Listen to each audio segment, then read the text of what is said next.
Lieutenant General Bipin Puri, Vice Chancellor, King George Medical University, Mr.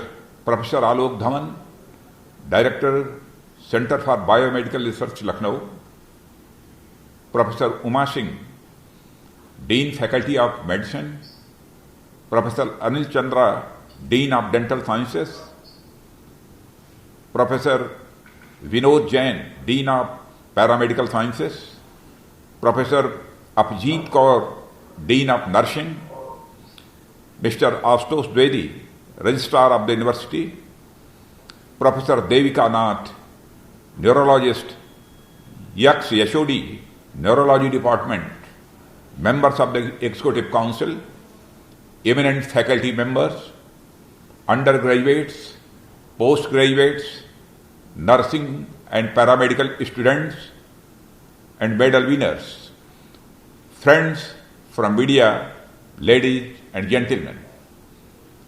आज king George medical university के 114th और 115th foundation day पर मुझे इस संस्थान की इंस्पायरिंग ट्रेडिशन से जुड़ने का एक मौका मिला है।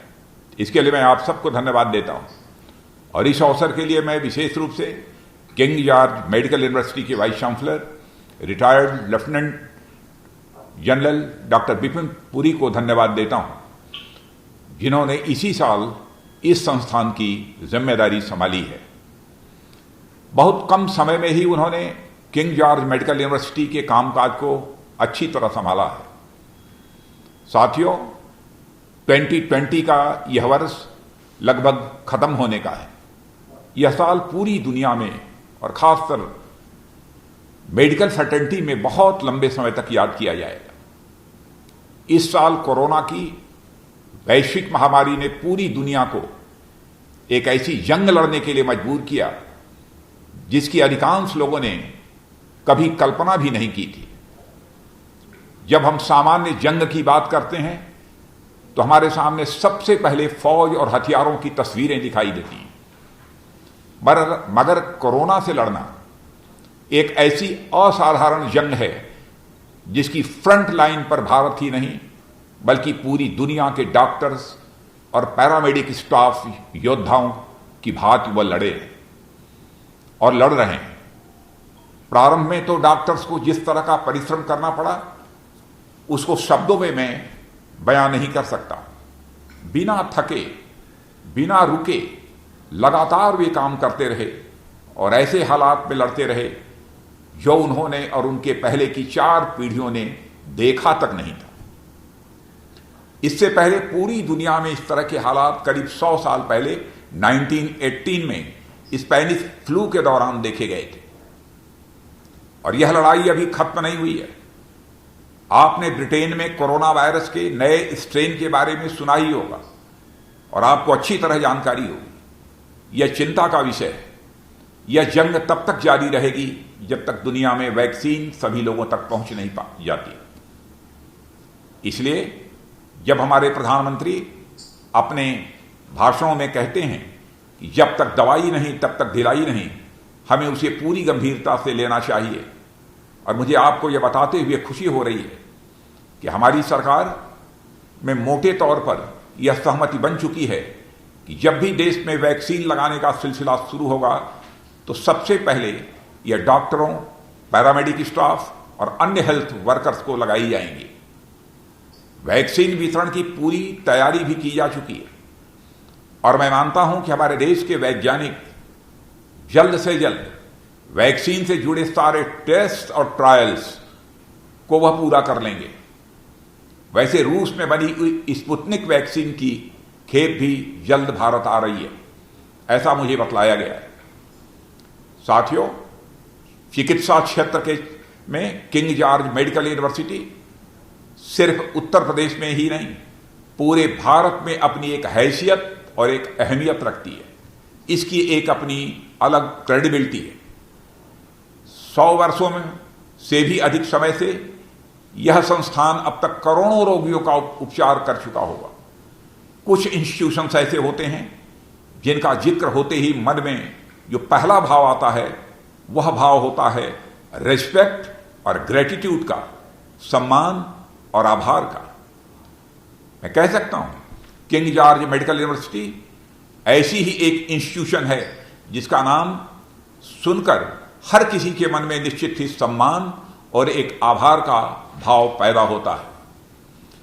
मेरा मानना है कि किंग जॉर्ज मेडिकल यूनिवर्सिटी की अहमियत इस बात से ही पता चलती है कि इस संस्थान ने चिकित्सा क्षेत्र को ऐसे ऐसे दिग्गज दिए हैं जो खुद में एक इंस्टीट्यूशन है। यही कारण है कि जब भी इस प्रतिष्ठित परिसर में आने का मौका मिलता है तो मुझे गौरव की अनुभूति होती है। इससे पिछली बार 2018 में भी किंग जॉर्ज मेडिकल यूनिवर्सिटी के फाउंडेशन डे पर आप लोगों से जुड़ने का मुझे एक बार अवसर मिला था, लेकिन इस बार आप सबके समक्ष होना, आप सबसे जुड़ना, यह हमारे लिए बहुत ही खास है, क्योंकि आज आप सबके समक्ष होना मैं एक अवसर के रूप में देख रहा हूं, एक ऐसा अवसर जो मुझे हमारी पूरी मेडिकल फ्रेटर्निटी के प्रति अपनी कृतज्ञता व्यक्त करने का यह अवसर दे रहा है।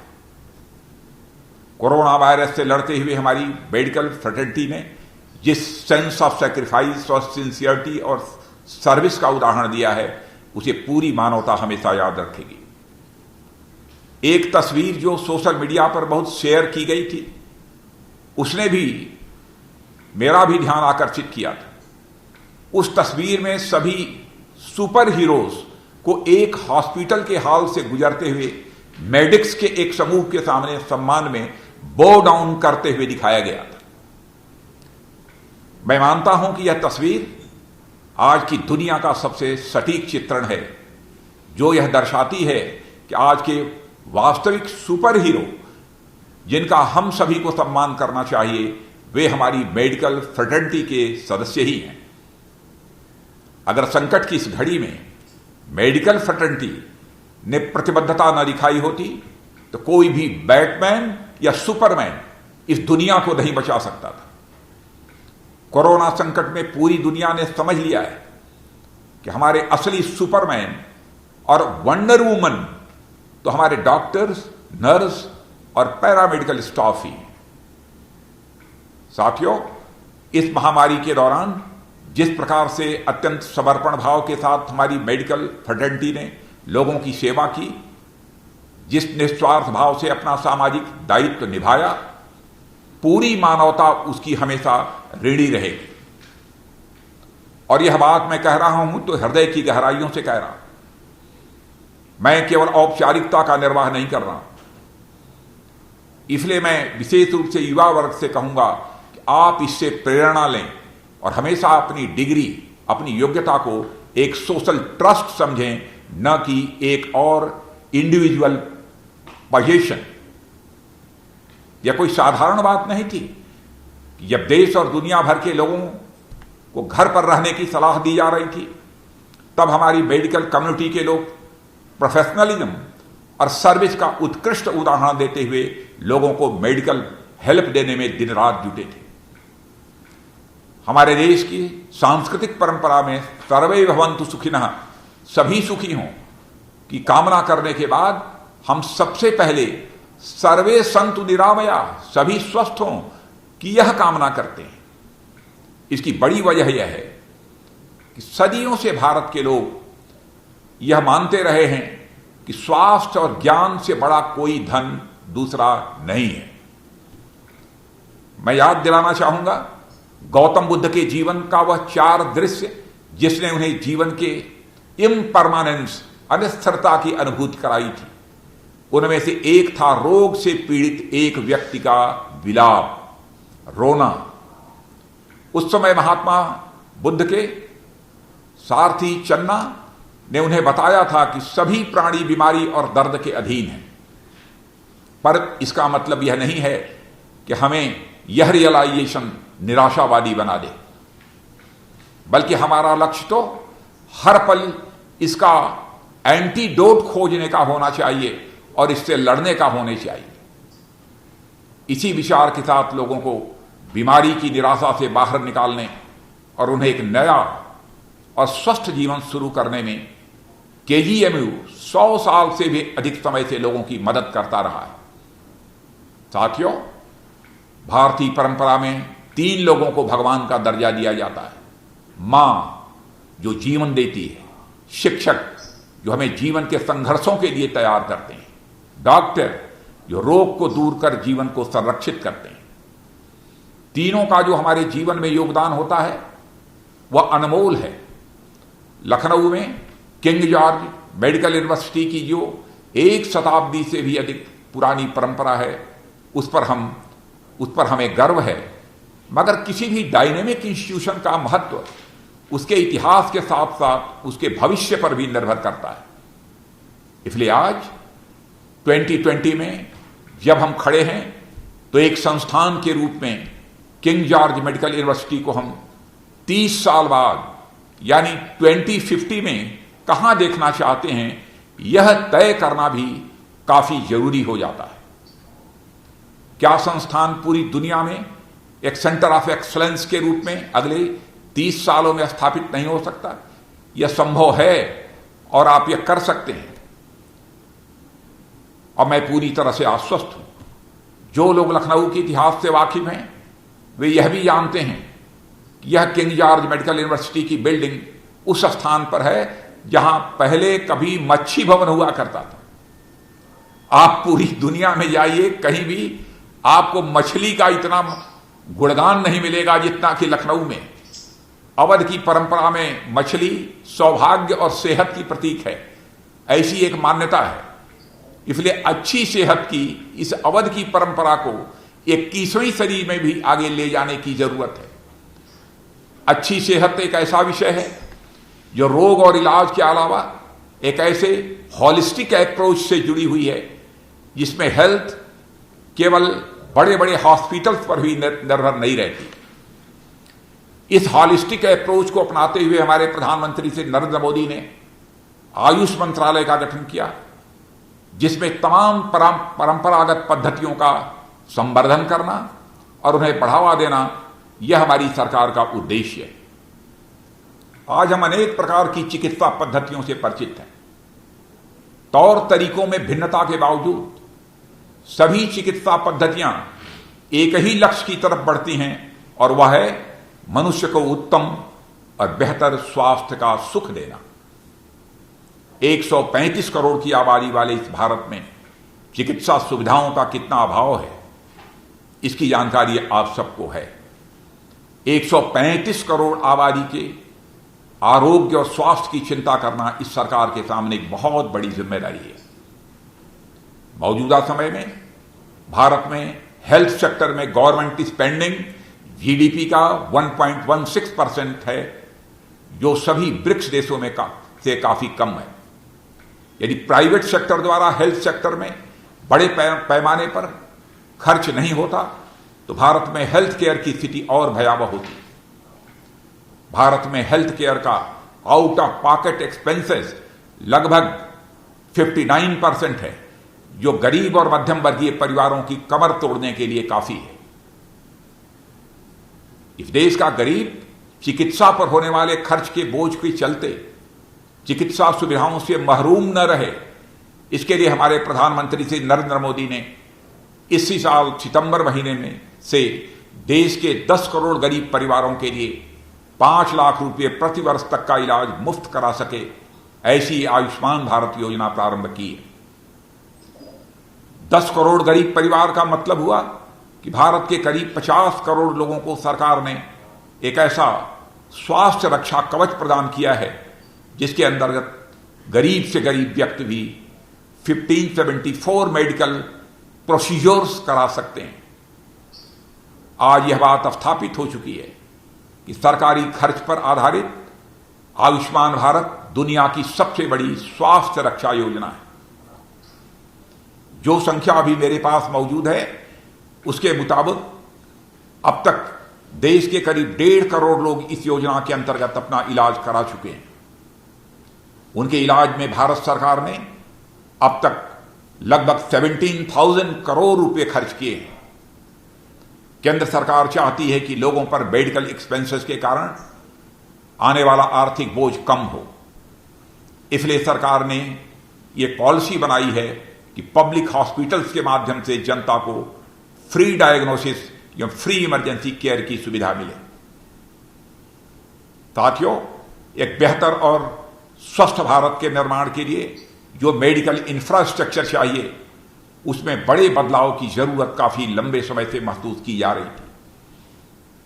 और यही कारण है कि पिछले साल हमारी सरकार ने 1956 में बनी इंडियन मेडिकल काउंसिल के स्थान पर संसद में कानून बनाकर एक नेशनल मेडिकल कमीशन की स्थापना की।